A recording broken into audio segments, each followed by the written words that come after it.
Go to the internet.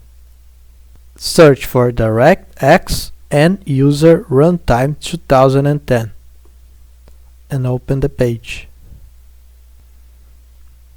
Click on Download. Right-click on your desktop, move your mouse to New and click on Folder and call it DirectX. Now run the installer. Click on Browse and select the folder you created. Click on OK.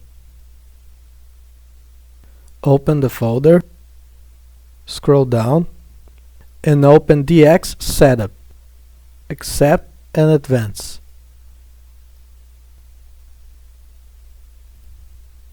Go to the game folder, select GTA VC, right-click it, click on Properties, click on Compatibility.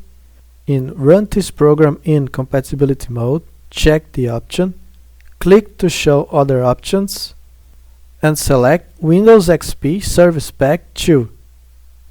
Also check the option to run this program as administrator.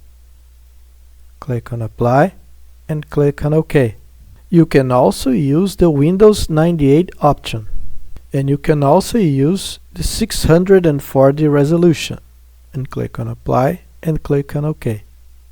Like and subscribe to support my work, and is there any other solution you need? Tell me in the comments.